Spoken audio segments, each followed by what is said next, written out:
કઈક કોઈ વાત ન કરતો હોવ, સંબંધમાં બહુ ન જાતો હોવ, પછી અંદર ગમ્યા હોવ, હું બહારથી આવું બધું ગોઠવી દઉં. બહારથી હું એકાંત ગોતી લઉં, બહારથી બીજા હારે બહુ વધારે વાતચીત ન કરું. આ બધી વસ્તુ વ્યવસ્થિત રીતે સંત પુરુષો કરતા હોય એવું જ કરું. પણ અંદર છે એ કદડાની હારે જોઉં, એટલે મનની હારે જોઉં. મારા વૃત્તિ અને હારે જ હું ચોટેલો હોઉં, પણ મને ખબર ન હોય. એટલે અત્યારનો આપણો જે પ્રોબ્લેમ છે ને બહુ મોટો પ્રોબ્લેમ છે. અત્યારે આપણે બીજા બધાને છોડી દઈશું. માનો કે આધ્યાત્મને મહત્વ આપ્યું, એકલા બેઠા ક્યાં છે, કઈ જગ્યાએ છીએ આપણે, કઈ જગ્યાએ છે? એટલે આ જગ્યાએ પૂછવા વાળું કોઈ નથી.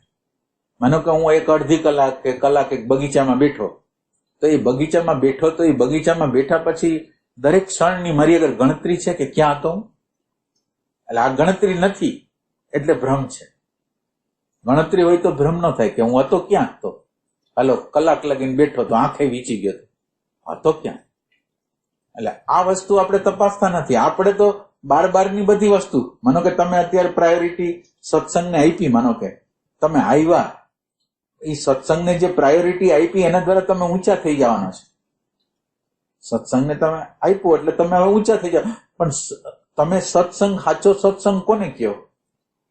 સાચો સત્સંગ કોને કયો? જે તે પરિસ્થિતિ હોય, કોઈ પણ પરિસ્થિતિની અંદર ક્ષમતા રહે છે, તમારી ક્ષમતા રહે છે. શું કરવું જોઈએ એનો વિવેક રહે છે. તો કે આ ન રહેતું હોય તો પછી એનો અર્થ શું છે? સત્સંગ એટલે હું સત્સંગમાં નીકળો, ઘરેથી નીકળો અને અહીં લગીને પહોંચ્યો, એમાં કેટલું વિસ્મરણ કર્યું એવું ગણતરી છે? માનો કે હવે તમે સત્સંગમાં તો અહીં આવી ગયા, પણ આવવાની જે 10 મિનિટ હતી એ 10 મિનિટમાં તમે હતા જ નહીં.